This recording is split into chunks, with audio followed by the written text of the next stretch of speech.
प्यारे विद्यार्थियों नमस्कार। अगर आप भी कर रहे हैं बीएसटीसी की तैयारी और सीईटी की तैयारी तो ये क्लास आपके लिए। आज मैं रीजनिंग के टीचर को लेकर आ चुका हूँ। ये आपको रीजनिंग पढ़ाएंगे बीएसटीसी और सीईटी के लिए। लीजिए सर। तो ये प्रैक्टिस सेट आपके लिए काफ़ी इंपॉर्टेंट है, क्योंकि इस प्रैक्टिस सेट में जो प्रश्न दिए गए हैं उसी टाइप के प्रश्न आपकी परीक्षाओं में पूछे जाएंगे। तो चलिए हम शुरू करते हैं प्रश्न 1 से। हमारा पहला प्रश्न दिया है, प्रश्न कह रहा है कि नीचे दिए गए विकल्पों में से संबंधित संख्या को चुनिए। यानी जिस प्रकार यहाँ पर 356 से 45 लिखा है, हमें उसी प्रकार 152 का बताना है। ठीक है, तो सबसे पहले तो हम ये पता करेंगे कि यहाँ पर 356 से 45 कैसे लिखा है। ठीक है, तो देखिए जैसे अगर हम यहाँ पर देखिए पहली और लास्ट वाली संख्या को आपस में जोड़ देते हैं। ठीक है, यहाँ पर हम आपस में जोड़ देते हैं और बीच वाली संख्या 5 से गुणा करते हैं, तो यहाँ पर कितने हो जाएंगे आपस में जोड़ने पर 9, और इसका गुणा कर देंगे तो यहाँ पर कितने हो जाएंगे 9 पंजे 45 हो जाएंगे। ठीक है, और यहाँ पर देखिए 45 दिया है, तो इसी तरीके से क्या करेंगे, जिस तरीके से यहाँ पर 45 लिखा है, अगर इसी तरीके से हम क्या करेंगे पहली और लास्ट वाली संख्या को तो प्लस करेंगे। ठीक है, और प्लस करने के बाद जो बीच की संख्या उसके साथ गुणा करेंगे, तो बीच की संख्या हमारी 5 है और इसके साथ किसका गुणा करेंगे, तो इनको जोड़ने पर कितने हुए 3, अगर इसका गुणा करेंगे तो यहाँ पर कितने हो जाएंगे 3 पंजे 15, यानी जो प्रश्नवाचक चिन्ह दिया है यहाँ पर क्या हो जाएगा 15 हो जाएगा। ठीक है, तो ऑप्शन में देखिए 15 कहाँ पर है, तो ऑप्शन नंबर डी में दिया है, तो ऑप्शन नंबर डी हमारा यहाँ पर सही जवाब होगा। ठीक है, अब चलिए हम बढ़ते हैं प्रश्न 2 पे। अब दूसरे नंबर का प्रश्न दिया है, प्रश्न कह रहा है कि नीचे दी गई श्रृंखला श्रेणी में प्रश्नवाचक चिन्ह के स्थान पर कौन सी संख्या आएगी।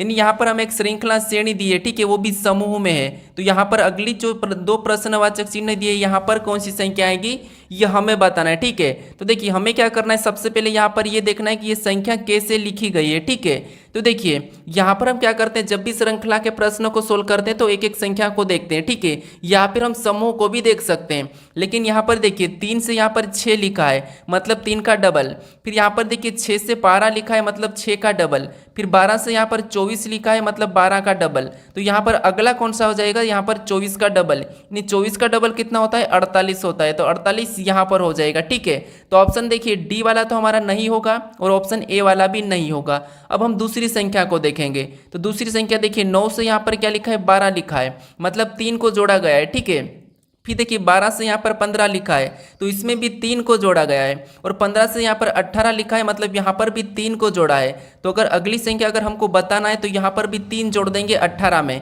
तो यहाँ पर क्या हो जाएगा, यहाँ पर 21 हो जाएगा। ठीक है, यानी यहाँ पर ये वाला हमारा समूह कौन सा बनेगा, तो यहाँ पर हमारा बनेगा 48 अनुपात क्या बनेगा 21 बनेगा। तो ये ऑप्शन में देखिए कहाँ पर है, तो ऑप्शन नंबर हमें यहाँ पर देखिए बी में दिया है, तो ऑप्शन नंबर बी हमारा यहाँ पर सही जवाब होगा। अब चलिए हम बढ़ते हैं प्रश्न 3 पे।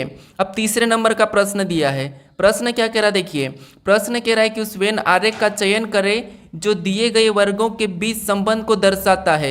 यानी यहाँ पर देखिए हमें दिया है कलम दिया है, किताब दिया है और रबर दिया है, इसका वेन आरेख कैसा बनेगा ये प्रश्न पूछा गया है। ठीक है, तो ये एसएससी सीजीएल का प्रश्न है। देखिए तो हमें क्या करना है, सबसे पहले मैं आपको बता चुका हूँ कि जब भी वेन आरेख के प्रश्न को सोल्व करना है तो सबसे पहले हमें क्या करना है, जो शब्द दिए इनको आपस में क्या संबंध है या नहीं ये ध्यान से देखना है। अगर फिर भी कुछ समझ नहीं आता है तो फिर आपको क्या करना है, किसी भी एक शब्द का आरेख बनाना है। जैसे यहाँ पर मान लीजिए हम कलम का बनाया था, ठीक है, तो ये हमने कलम का डायग्राम बना लिया है। उसके बाद हम क्या करेंगे, दूसरे शब्द का बनाएंगे, यानी दूसरा शब्द हमें यहाँ पर दिया है किताब, तो किताब का बनाने से पहले हम क्या करेंगे, यहाँ पर जो हमने कलम का बनाया है इसमें आपस में कोई संबंध है या नहीं ये देखेंगे। ठीक है, तो यहाँ पर देखिए कलम और किताब में आपस में कोई संबंध नहीं है। क्यों नहीं है, क्योंकि देखिए भले ही कलम किताब पे चलती है लेकिन हम कलम को किसी और जगह भी चला सकते हैं। ठीक है, तो इसीलिए इसका आपस में कोई संबंध नहीं है, तो इसका डायग्राम भी क्या बनेगा, अलग बनेगा। तो अलग मतलब यहाँ पर बना लेते हैं। ठीक है, उसके बाद अब क्या करेंगे, हम तीसरे शब्द का बनाएंगे, यानी कि तीसरा शब्द हमें रबर दिया है, तो रबर का बनाने से पहले इन 2 शब्दों से आपस में कोई संबंध है या नहीं है ये चेक करते हैं। तो यहाँ पर देखिए रबर का किताब से तो कोई संबंध नहीं है और कलम से भी कोई संबंध नहीं है। ठीक है, तो यहाँ पर ये भी क्या अलग बनेगा, तो ऑप्शन में हम देखेंगे कि ये अलग अलग वाले इस प्रकार के कहाँ पर है, तो ऑप्शन नंबर देखिए हमें सी में दिया है, तो ऑप्शन नंबर सी हमारा यहाँ पर सही जवाब होगा। ठीक है, अब चलिए हम बढ़ते हैं प्रश्न 4 पे। अब चौथे नंबर का प्रश्न दिया है, प्रश्न कह रहा है कि एक निश्चित कूट भाषा में यदि EAR को 2037 और PBU को 2341 लिखा जाता है तो उसी कोड भाषा में DIG को कैसे लिखा जाएगा, ये प्रश्न पूछा है। ठीक है, ये प्रश्न भी SSC CGL में ही पूछा गया था। तो अब देखिए यहाँ पर हम क्या करेंगे, सबसे पहले तो देखिए मैं आपको बता चुका हूँ कि जब हमें दो एग्जाम्पल दिए जाते हैं, ठीक है, तो हम क्या करते हैं, वहाँ पर अगर उसी के अक्षर हमें पूछे जाते हैं तो इनके कोड हम चुरा लेते हैं। लेकिन यहाँ पर देखिए हम क्या करेंगे, यहाँ पर अलग अक्षर है तो फिर हम यहाँ पर इनका कोड निकालेंगे। तो कोड निकालने तो ध्यान से देखिए, जिससे यहाँ पर अगर हम देखते हैं तो ई 5 नंबर पे आता है और यहाँ पर देखिए 20 लिखा है, तो इसका मतलब ये कि ज़्यादा लंबा है। तो फिर क्या करना है, मैं आपको बता चुका हूँ कि क्रॉसिंग मेथड यूज करना है, जिससे यहाँ पर R 18 नंबर पे आता है लेकिन यहाँ पर 20 लिखा है, मतलब 2 प्लस करके लिखा है। ठीक है, फिर ए हमारा 1 नंबर पे आता है और यहाँ पर 3 लिखा है तो यहाँ पर भी 2 प्लस किया है। फिर देखिए ई हमारा 5 नंबर पे आता है लेकिन यहाँ पर 7 लिखा है, मतलब यहाँ पर भी 2 प्लस किया है। ठीक है, तो वैसा ही हम यहाँ पर चेक करते दूसरे एग्जाम्पल में। तो यहाँ पर देखिए ई हमारा 21 नंबर पे आता है लेकिन यहाँ पर 23 लिखा है, यानी यहाँ पर भी 2 को जोड़ा गया है। उसके बाद यहाँ पर बी हमारा 2 नंबर पे आता है लेकिन यहाँ पर 4 लिखा है तो यहाँ पर भी 2 प्लस किया है। फिर देखिए पी हमारा 16 नंबर पे आता है लेकिन यहाँ पर 18 लिखा है, यानी यहाँ पर भी 2 को जोड़ा गया है। तो हम क्या करेंगे, यहाँ पर भी पीछे से लिख के 2 को जोड़ लेंगे। ठीक है, तो जी हमारा 7 नंबर पे आता है, 2 को जोड़ देंगे तो यहाँ पर कितने हो जाएंगे, 9 हो जाएंगे। उसके बाद आई हमारा कितने नंबर पे, 9 नंबर पे आता है, इसमें भी 2 जोड़ देंगे तो यहाँ पर कितने हो जाएंगे, 11 हो जाएंगे। ठीक है, उसके बाद डी हमारा ABCD में 4 नंबर पे आता है और इसमें भी हम 2 जोड़ देंगे तो यहाँ पर कितने हो जाएंगे, 6 हो जाएंगे। यानी 51 16 हमें ऑप्शन में देखना है। तो ऑप्शन नंबर देखिए बी में दिया है, तो ऑप्शन नंबर बी हमारा यहाँ पर सही जवाब होगा। ठीक है, अब चलिए हम बढ़ते हैं प्रश्न 5 पे। अब 5 नंबर का प्रश्न दिया है, प्रश्न कह रहा देखिए, प्रश्न कह रहा है कि निम्नलिखित प्रश्न में प्रश्न चिन्ह के स्थान पर कौन सी संख्या आएगी। यानी यहाँ पर हमें एक प्रश्नवाचक चिन्ह दिया है, यहाँ पर कौन सी संख्या आएगी ये प्रश्न पूछा है। ठीक है, तो जब भी इस टाइप का प्रश्न पूछा जाता है तो मैं आपको बता चुका हूँ कि कैसे सोल्व करना है। जो प्रश्नवाचक चिन्ह दिया है, ठीक है, इसी की जगह बाकी की संख्या कैसे लिखी है ये सबसे पहले तो आपको पता करना है। ठीक है, तो जैसे यहाँ पर हम क्या पता करेंगे कि जो 3 लिखा है ये कैसे लिखा है। इन दो संख्या को ऐसा क्या किया कि यहाँ पर ये 3 लिखा है, हम भी सेम तरीके से इन दो संख्या को वैसा ही करेंगे। ठीक है, चाहे जोड़ सकते, घटा सकते, माइनस का कुछ भी कर सकते। ठीक है, तो देखिए जैसे यहाँ पर अगर हम इन संख्या को आपस में जोड़ देते हैं तो यहाँ पर आपस में जोड़ने पर हमारे कितने हो जाएंगे, 27 हो जाएंगे। ठीक है, कितने हो जाएंगे, 13 और 14 को जोड़ेंगे तो 27, और 27 को अगर 9 से काटते हैं, क्योंकि हमें तो 3 का पता करना है, तो इसको 9 से काटेंगे तो यहाँ पर हमारे बराबर कितने हो जाएंगे, 3। और देखिए यहाँ पर 3 दिया है। अब इसी तरीके से यहाँ पर चेक करते हैं। ठीक है, तो यहाँ पर देखिए 27 और 54 को क्या करना है, आपस में प्लस करना है। ठीक है, तो इनको प्लस करेंगे तो कितने हो जाएंगे, 81 हो जाएंगे। ठीक है, और 81 को भी क्या करना है हमें, यहाँ पर 9 से काटा था तो यहाँ पर भी 9 से काटना है। तो 81 को जब 9 से काटेंगे तो यहाँ पर हमारे बराबर कितने बचेंगे, 9 ही बचेंगे। ठीक है, तो जो प्रश्नवाचक चिन्ह दिया है यहाँ पर क्या आना चाहिए, 9 आना चाहिए। तो ऑप्शन में देखिए 9 है या नहीं है, अगर नहीं है तो दूसरा तरीका लगाएंगे, है तो फिर अपना वही सही जवाब है। ठीक है, तो ऑप्शन नंबर हमें यहाँ पर देखिए डी में दिया है, तो ऑप्शन नंबर डी हमारा यहाँ पर सही जवाब होगा। तो जब भी आपको लुप्त संख्या पूछी जाती है, जो प्रश्नवाचक चिन्ह दिया है उसी की जगह बाकी की संख्या कैसे लिखिए ये सबसे पहले आपको पता करना है। ठीक है, अब चलिए हम बढ़ते हैं प्रश्न 6 पे।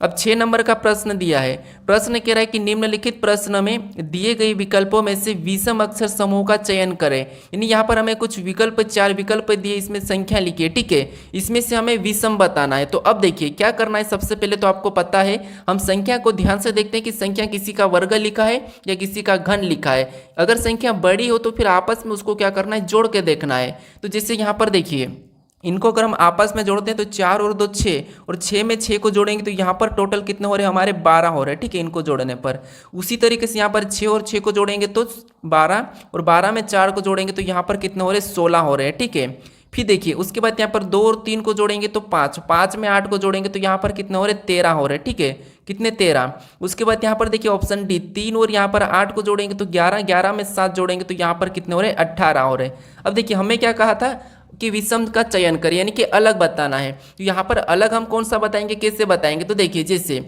यहाँ पर हमारे एक संख्या हमें दिखी जो कि है 13, ये 13 जो है, ठीक है, ये क्या है, एक विषम संख्या भी है और अभाज्य संख्या भी है। तो यही हमारी क्या हो जाएगी, विषम हो जाएगी। ठीक है, क्या हो जाएगी, विषम। तो ऑप्शन नंबर हमारा कौन सा, यहाँ पर सी वाला अलग होगा, यानी ऑप्शन नंबर सी ही हमारा यहाँ पर सही जवाब होगा। ठीक है, तो जब भी आपको संख्या बड़ी दे और वहाँ पर अगर वर्ग घन किसी का न हो तो फिर आपको क्या करना है, वहाँ पर जोड़ के देखना है, तो आपका ऑटोमेटिक आंसर निकलेगा।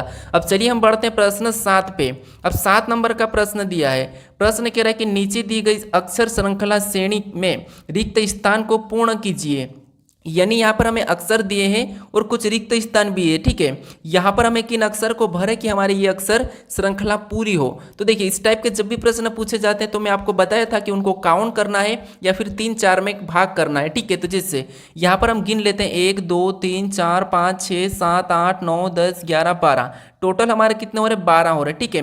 मतलब हम 3 में भी काट सकते, 4 में भी काट सकते। अब देखिए एक बार हम क्या करते हैं 4-4 में इसको अलग करके देख लेते हैं, ठीक है। अगर जोड़ा बनता है तो फिर सही हो जाएगा। तो ये हमने 4-4 में अलग किया। अब देखिए यहाँ पर हम क्या करेंगे, सी से पहले कौन सा है वो देखेंगे। तो यहाँ पर देखिए सी के बाद कौन है, एफ है, मतलब यहाँ पर हम एफ को भर लेंगे, ठीक है। यहाँ पर किसको भरेंगे, एफ को। अब हमें क्या देखना है, एफ के बाद हमारा यहाँ पर बी बन रहा है, ठीक है, और यहाँ पर भी एफ के बाद बी है। लेकिन अब यहाँ पर देखिए बी से यहाँ पर सी से पहले हमें बताना है, तो यहाँ पर देखिए जो डी दिया है, ठीक है। यहाँ पर एफ से पहले क्या हो जाएगा, तो यहाँ पर आप कहोगे एफ से पहले यहाँ पर क्या हो जाएगा, सी हो जाएगा। अब जो हमने जो जोड़ा बनाया, ठीक है, यहाँ पर कौन सा जोड़ा बना है, तो यहाँ पर बी डी सी एफ, तो यहाँ पर भी कौन सा बनेगा, बी डी सी एफ का ही बनेगा, ठीक है।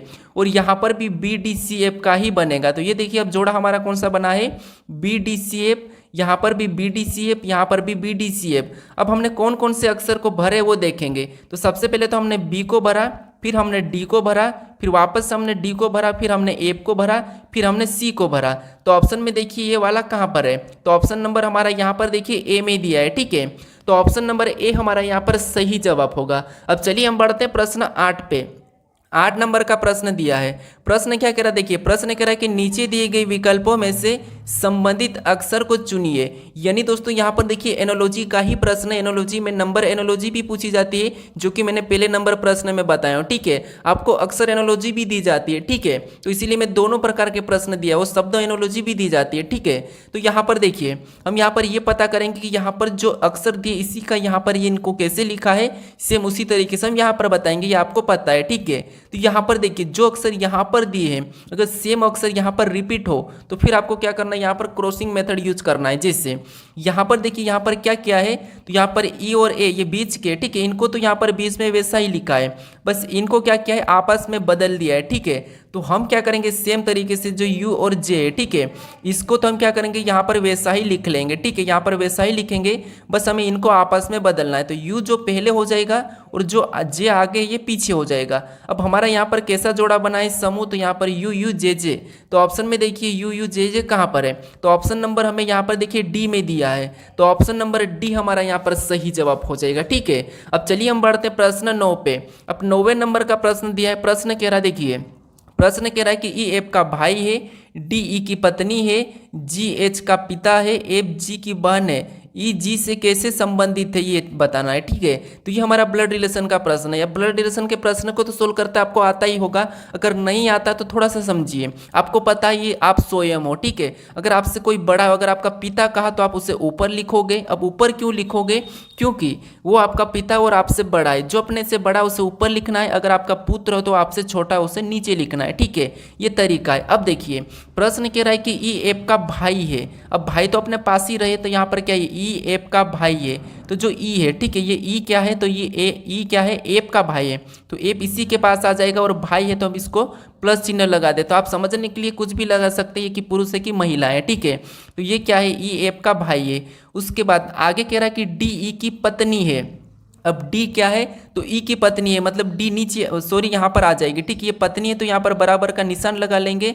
और डी क्या है, ई की पत्नी है, तो ये एक औरत है तो माइनस लगा लेते हैं, ठीक है। अब ये जोड़ा बना हमारा पति पत्नी का। पति पत्नी में आपको बराबर का चिन्ह लगाना ताकि ये पति पत्नी है, ठीक है। उसके बाद यहाँ पर देखिए जी एच का पिता है। अब जी क्या है, एच का पिता है। अब एच का पिता है तो एच इसके नीचे आ जाएगा, क्योंकि वो क्या है, पिता है। यहाँ पर देखिए जी, सॉरी यहाँ पर क्या कह रहा है कि जी, यहाँ पर जी एच का पिता है, मतलब यहाँ पर जो जी है, ठीक है, ये क्या है, एच का पिता है, तो एच इसके नीचे आ जाएगा, मतलब पिता है तो ये पुरुष हो जाएगा, ठीक है। अब देखिए आगे प्रश्न कह रहा है कि एफ जी की बहन है। अब एफ क्या है, तो एफ जी की बहन है, मतलब ये भी भाई बहन में चले जाएंगे। और एफ क्या है, जी की बहन है, ठीक है, तो इसको हम औरत लगा देते हैं। उसके बाद अब देखिए यहाँ तक हमारा पूरा हुआ। अब प्रश्न कह रहा है कि ई जी से कैसे संबंधित है। अब देखिए दोस्तों, आपको ये भी आता है कि आप इस टाइप का भी चित्र बना लेते हो, इस टाइप का आप सब समीकरण बना के समझ लेते हो, ठीक है। लेकिन एक बात ये कि आप लास्ट में उसका जवाब देना नहीं बता पाते सही, ठीक है। आप कैसे बताते कि यहाँ पर देखिए ई जी से कैसे संबंधित है, तो यहाँ पर आपको क्या करना है, जब भी जहाँ पर पर से लगता है उससे उल्टा बताना है। जैसे जी का ई क्या लगेगा, ठीक है, जी का ई क्या लगेगा, तो यहाँ पर देखिए जी का ई क्या लगेगा, तो यहाँ पर जी का ई क्या लगेगा, तो आप कहोगे यहाँ पर ई का ये भाई है तो ये भी इसका भाई है, ठीक है, तो यहाँ पर ये क्या लगेगा, भाई लगेगा।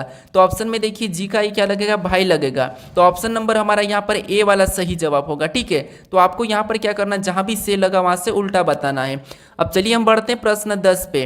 अब 10 नंबर का प्रश्न दिया है, प्रश्न कह रहा है कि यदि ए का अर्थ प्लस है और बी का अर्थ गुणा है और सी का अर्थ माइनस है और डी का अर्थ भागित है तो निम्नलिखित व्यंजक का मान क्या होगा। यानी हमारा ये मैथमेटिकल ऑपरेशन का क्वेश्चन है, ठीक है, यानी कि गणितीय संक्रियाएं। तो आपको क्या करना है, जब भी ऐसे प्रश्न पूछे जाते हैं तो जो हमें यहाँ पर देखिए अक्षर दिए है, ठीक है, ये हमारे अक्षर है, इनमें आपको उन चिन्हों को रखना है जो कहा गया है, ठीक है। तो जैसे यहाँ पर देखिए सबसे पहले हम क्या करेंगे, 50 को ले लेते हैं, ठीक है, और 50 के बाद कौन सा चिन्ह यहाँ पर दिया है, अक्षर हमें यहाँ पर ए दिया है, और यहाँ पर देखिए ए का अर्थ क्या कहा, प्लस कहा, तो यहाँ पर हम क्या करेंगे, प्लस का चिन्ह लगा लेंगे। उसके बाद हम अगली संख्या क्या लिखेंगे, 86 को वैसा ही लिख लेंगे, ठीक है। फिर देखिए यहाँ पर हमें अगला और क्या मिला, सी मिला, और यहाँ पर देखिए सी का अर्थ क्या कहा, माइनस कहा, तो हम यहाँ पर माइनस लगाएंगे और अगली संख्या 40 को वैसा ही लिख लेंगे, ठीक है। फिर देखिए फिर आपस में और संख्या हमें मिली, यहाँ पर क्या दिया है, अक्षर दिया है डी, और डी का अर्थ यहाँ पर कहा है भागित, तो यहाँ पर हम क्या करेंगे, भागित का चिन्ह लगा लेंगे और अगली संख्या लिखेंगे 10 को, ठीक है, वैसा ही। और भी हमें यहाँ पर अक्षर मिला जो कि बी है, और यहाँ पर बी का अर्थ गुणा का, तो हम गुणे का चिन्ह लगा के यहाँ पर अगली संख्या 5 को वैसा ही लिख लेंगे, ठीक है। अब क्या करेंगे, हम बोर्ड मास रूल पे इसे सोल्व करेंगे। तो अब देखिए आपको तो पता ही, देखिए जैसे 50 तो वैसा ही रहेगा, ठीक है, ये प्लस वाला तो पहले नहीं सोल्व कर सकते तो ये तो वैसा ही रहेगा, माइनस भी वैसा ही रहेगा, सबसे पहले यहाँ पर भागित सोल्व हो जाएगा, तो यहाँ पर भाग देंगे तो यहाँ पर कितने बचेंगे, 4, और गुणे का भी वैसा ही रहेगा, ठीक है। तो इसके बाद हम गुणा भी कर सकते, तो यहाँ पर मैं सीधे क्या कर दूँ, 4 पंजे 20 कर लेता हूँ, ठीक है, क्योंकि उसके बाद गुणा ही करना है, तो ये 4 पंजे 20 हो गया। फिर देखिए उसके बाद हमें क्या करना है, इसको प्लस कर लेना है, तो यहाँ पर देखिए 50 और 86 को प्लस करेंगे तो यहाँ पर हमारे कितने हो जाएंगे, 6, और यहाँ पर 8 5 13 मतलब 136 हो जाएंगे, ठीक है, और माइनस क्या आ जाएगा, यहाँ पर 20 हो जाएगा, ठीक है। अब इसे सोल्व करेंगे, यहाँ पर 136 में से 20 को माइनस करेंगे तो यहाँ पर कितने बचेंगे, 116 बचेंगे, ठीक है, कितने बचेंगे, 116। तो ऑप्शन में देखिए क्या 116 है या नहीं है, तो ऑप्शन नंबर हमें यहाँ पर देखिए सी में दिया है, तो ऑप्शन नंबर सी हमारा यहाँ पर सही जवाब होगा। अब चलिए हम बढ़ते हैं प्रश्न 11 पे। अब 11 नंबर का प्रश्न दिया है, प्रश्न कह रहा है कि निम्नलिखित शब्दों को एक तर्कपूर्ण और अर्थपूर्ण क्रम में व्यवस्थित करें।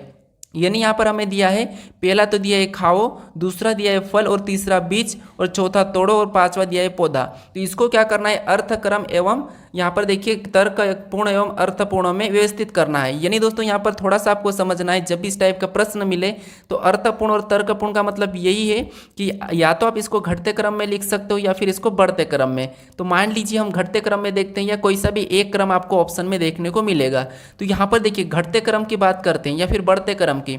अगर बढ़ते क्रम की बात करते तो यहाँ पर देखिए सबसे पहले क्या होगा, एक बीज होगा, यानी तीसरे नंबर वाला पहले लेंगे, ठीक है, तो तीसरे वाला पहले लेंगे। उसके बाद जब बीज होगा तो वो क्या बनेगा, एक पौधा बनेगा, तो फिर कौन सा लेंगे, हम पांचवा लेंगे। फिर 5 के बाद पौधे के बाद क्या होगा, तो पौधे के बाद होगा फल, तो हम दूसरे नंबर वाले को लेंगे, ठीक है, और फल के बाद क्या होगा, तोड़ना, तो हम चौथे नंबर वाले को लेंगे, और तोड़ने के बाद क्या होता है, खाना, तो हम क्या करेंगे, लास्ट में पहले नंबर वाले को लेंगे, ठीक है। तो ऑप्शन में देखिए यहाँ पर 35 24 1 कहाँ पर लिखा है, तो ऑप्शन नंबर हमें यहाँ पर देखिए कहाँ पर दिया है, ए में दिया है, ठीक है। तो ऑप्शन नंबर ए हमारा यहाँ पर सही जवाब होगा। अगर इसी को हम घटते क्रम में लिखते हैं तो फिर सबसे पहले 1 नंबर आता है, ठीक है, लेकिन ऑप्शन में देखिए 1 नंबर कहीं भी नहीं है, ठीक है, तो इसीलिए यहाँ पर तो बढ़ते क्रम में ही लिखा है, ठीक है। तो ऑप्शन हमारा ए वाला सही होगा। अगर कभी कभी आप सोचते हो कि अगर आप इसको बढ़ते क्रम में लिख लेते हो और ऑप्शन में नहीं मिलता तो फिर आप क्या करते हो कि प्रश्न तो गलत आया है, एग्जाम ने प्रश्नों को गलत दिया था, लेकिन नहीं, आपको इसको घटते क्रम में भी देखना है, ठीक है। अब चलिए हम बढ़ते हैं प्रश्न 12 पे।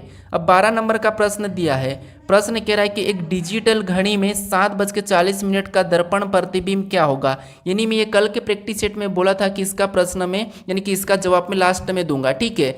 मैंने बताया था कि आपको कमेंट करने का, लेकिन आपने कमेंट नहीं किया है, तो कोई बात नहीं, मैं आपको बताता हूँ, ठीक है। किसी ने किया है, उनका भी गलत ही जवाब आ रहा था, लेकिन कोई बात नहीं, आप समझ लीजिए। जैसे जब भी आपको देखिए, आपको पता है जब भी हमें क्या दर्पण पूछा जाता है, ठीक है, तो हम इसको क्या करते हैं, 1160 में से घटा लेते हैं, ठीक है। क्या करते हैं, 1160 में से इस समय को 740 को घटा लेते हैं, ठीक है। तो इसको 740 को 1160 में से घटाएंगे तो यहाँ पर 11 7 में से, तो तो यहाँ पर 4 बचेगा और इधर हमारा कितना बचेगा 20 बचेगा। ठीक है, ये माइनस करेंगे यानी कि 4 20 आ रहा, तो ये समय हमारा सही हो जाता है। ठीक है, जब भी किसी घड़ी में दर्पण प्रतिबिंब पूछा जाता है तो। लेकिन यहाँ पर थोड़ा सा प्रश्न को समझना है आपको। ठीक है, प्रश्न ये कह रहा था कि यहाँ पर डिजिटल घड़ी में क्या कह रहा था, डिजिटल घड़ी में कहा था। ठीक है, तो डिजिटल घड़ी में कोई सुई नहीं होती है। ठीक है, तो इसलिए यहाँ पर कि दर्पण प्रतिबिंबी नहीं बनेगा, यानी कि ज्ञात नहीं किया जा सकता, क्योंकि डिजिटल घड़ी में कोई सुई नहीं होती है तो वहाँ पर दर्पण बिंब का कोई ज्ञात नहीं किया जा सकता। इसीलिए जो ऑप्शन आपने बी वाला लगा रहे थे, ठीक है, ये तो गलत हो जाएगा क्योंकि यहाँ पर डिजिटल घड़ी कहा था, तो इसीलिए इसका सही जवाब होगा यहाँ पर ज्ञात नहीं किया जाता। ठीक है, ज्ञात नहीं किया जा सकता। तो इस टाइप के भी प्रश्न पूछे जाते हैं। अब चलिए हम बढ़ते प्रश्न 13 पे। अब 13 नंबर का प्रश्न दिया है।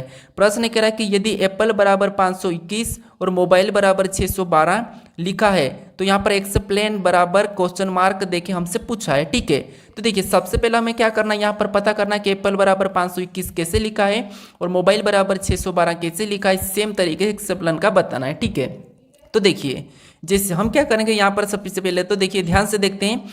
यहाँ पर अगर इन अक्सर का हम क्या करते हैं, अंकों में लिखते हैं, फिर भी 521 तो ज़्यादा बड़ी संख्या है, तो फिर आपको क्या करना है, यहाँ पर गिनना है। जैसे 1 2 3 4 5, इनको सभी को गिनने पर हमारे कितने हो रहे हैं, तो इन जो लेटर कितने 5 है। ठीक है, यहाँ पर कितने 5 है, तो ये हमने 5 लिखा। अब यहाँ पर क्या लिखा है, तो 521 लिखा है। अगर हम 5 को 521 कैसे बनाए, तो यहाँ अगर 5 का घन करते हैं तो 5 का घन कितना होता है, 125 होता है। ठीक है, और इसको अगर हम पीछे से लिखते हैं यानी कि यहाँ पर क्रॉसिंग मेथड। ठीक है, तो यहाँ पर देखिए 5, फिर यहाँ पर 2, उसके बाद यहाँ पर देखिए 1, यानी हमारे यहाँ पर देखिए 521 बन चुका है। ठीक है, और यहाँ पर देखिए 521 लिखा है। अगर यही तरीके से अगर यहाँ पर मोबाइल का लिखा हो तो हम सेम तरीके से इसका बता देंगे। ठीक है, तो मोबाइल का चेक करते हैं। अब यहाँ पर देखिए 1 2 3 4 5 6, यहाँ पर टोटल कितने 6 लेटर है। ठीक है, और 6 का क्या करना है, घन करना है। तो 6 का घन कितना होता है, 216 होता है। ठीक है, और इसको भी हमें क्रॉसिंग मेथड में लिखना है 6, उसके बाद 1, फिर उसके बाद 2। तो यहाँ पर देखिए ये भी 612 बन चुका है और यहाँ पर 612 दिया है। ठीक है, तो इसका मतलब ये है कि हमें क्या करना है, अक्षर को काउंट करना है और उसका घन करके उसको उल्टा लिखना है। जैसे यहाँ पर काउंट करते हैं 1 2 3 4 5 6 7 8, यहाँ पर टोटल हमारे कितने 8 है। अब हमें क्या करना है, 8 का तो घन करना है। ठीक है, अब 8 का घन कितना होता है आपको पता होना चाहिए, कितना होता है 512 होता है। ठीक है, और इसको क्या करना है, उल्टा लिखना है। तो 2 को आगे लिखेंगे तो ये 2 हो जाएगा, फिर 1 को तो वैसा ही लिखेंगे तो 1 वैसे यहीं रहेगा, और 5 को पीछे लिखेंगे तो यहाँ पर हमारा क्या हुआ, यहाँ पर देखिए 215। तो ऑप्शन में देखिए 215 कहाँ पर है, तो ऑप्शन नंबर हमें यहाँ पर बी में दिया है, तो ऑप्शन नंबर बी हमारा यहाँ पर सही जवाब होगा। ठीक है, तो यहाँ पर आपको सबसे पहले तो यही पता करना है कि जिस तरीके से यहाँ पर लिखा था वो यहाँ पर लिखा था उसी तरीके से इसका बताना है। ठीक है, अब चलिए हम बढ़ते हैं प्रश्न 14 पे। अब 14 नंबर का प्रश्न दिया है। प्रश्न कह रहा है कि एक पंक्ति में रवि बाएं छोर से 19वां है, यदि रोहन बाएं से 8वां है तब उनके बीच में कुल कितने व्यक्ति है। यानी दोस्तों यहाँ पर देखिए, यहाँ पर ये कहा है कि 2 लड़के हैं। ठीक है, और उन एक लड़का जैसे रवि बाएं से 19वां है और रोहन भी बाएं से 8वां, यानी कि दोनों तरफ से बाएं बाएं का ही है। ठीक है, इनका स्थान, और पूछा है कि इनके बीच में कितने व्यक्ति है। तो यहाँ पर एक तो तरीका ये है कि आपको क्या करना है, जो 19 दिया है, ठीक है, इसमें इसका बाएं वाला स्थान 8वां है, इसको घटा लेते हैं। ठीक है, तो यहाँ पर 19 में से 8 को हम क्या करते हैं, घटा लेते हैं। तो यहाँ पर हमारे कितने बचते हैं 11, और 11 में से 1 को और घटाना, तब जाके आपका क्या होगा, यहाँ पर आंसर आ जाएगा। ठीक है, यानी कि 10 व्यक्ति।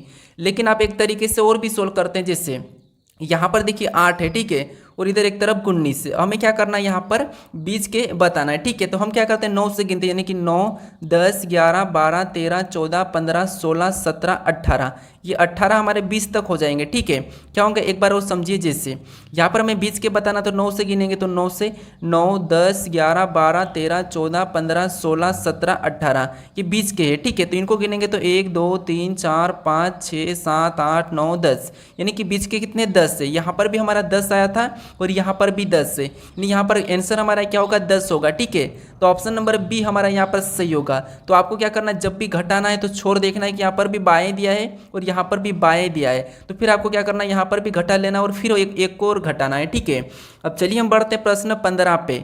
अब 15 नंबर का प्रश्न दिया है। प्रश्न कह रहा है कि नीचे दिए घन आकृति से कौन सा विकल्प दिखाई देगा। यानी दोस्तों यहाँ पर आपको ये करना है कि जो हमें एक घन दिया है, ठीक है, ये ओपन पासा है यानी कि खुला पासा है, ठीक है। कल मैंने आपको बताया था कि पासे को कैसे खोलते हैं, तो आज मैं यहाँ पर सिखाऊंगा कि पासे को बंद कैसे करना है, ठीक है। तो यहाँ पर देखिए, जब भी हमें खुला पासा दिया जाता है तो ये तो आपको पता है कि यहाँ पर इसके विपरीत कैसे देखते हैं, ठीक है। जैसे यहाँ पर देखिए 22 का विपरीत क्या हो जाएगा, 44 हो जाएगा, ये आपको पता है, इसका विपरीत बताते आता होगा, ठीक है। और 66 का यहाँ पर 33 और 11 का यहाँ पर 55 हो जाएगा। ये जितने भी है ये एक दूसरे के विपरीत है, ठीक है। और आपको ये भी पता होगा कि जो विपरीत है ये एक साथ नहीं दिखाई देते हैं, पासे पे जब भी विपरीत एक साथ नहीं दिखाई देते हैं, ठीक है। तो यहाँ पर देखिए अपन ऑप्शन ए को चेक करते हैं, तो यहाँ पर 22 और 44 एक साथ दिखाई दे रहे, जबकि ये क्या है, एक दूसरे के विपरीत है। तो विपरीत तो एक साथ नहीं दिखाई देते हैं, तो ये फिर कैसे दिखाई दे रहे, तो इसीलिए ये नहीं बना सकते हैं, ठीक है। उसके बाद अब यहाँ पर देखेंगे तो 11 का विपरीत क्या है, 55 है, नहीं दिख रहा है। 44 का विपरीत 22 से नहीं दिख रहा है। 66 का विपरीत क्या है हमारा, 33 से, वो भी नहीं दिख रहा है, मतलब इसे हम बना सकते हैं, ठीक है। उसके बाद यहाँ पर देखिए, यहाँ पर 66 और 33 एक दूसरे के विपरीत है, लेकिन यहाँ पर एक साथ दिखाई दे रहे हैं, तो इसे भी हम नहीं बना सकते हैं। यहाँ पर हमारे 11 और 55 एक साथ दिखाई दे रहे हैं, लेकिन एक दूसरे के विपरीत है, तो ये भी हम नहीं बना सकते हैं। हमें कहा था कि कौन सा विकल्प बनेगा, ठीक है, दिखाई देगा, तो ऑप्शन हमारा यहाँ पर बी वाला सही जवाब होगा, ठीक है। अब चलिए हम बढ़ते हैं प्रश्न 16 पे। अब 16 नंबर का प्रश्न दिया है। प्रश्न कह रहा है कि दिए गए कथन को सत्य मानिए और बताइए कौन सा निष्कर्ष कथनों का तार्किक रूप से अनुसरण करता है। यानी आपको यहाँ पर जो कथन दिया है उसको सत्य मानना है, उसके बारे में निष्कर्ष क्या कहा हमें यह बताना है, ठीक है। तो देखिए, जिससे यहाँ पर हमें कथन पहला क्या कह रहा है, तो सभी यू एम है, यानी ये जितने भी यू है, ठीक है, ये जितने भी यू क्या है, तो ये सभी की सभी एम है, मतलब एम के अंदर है, ठीक है।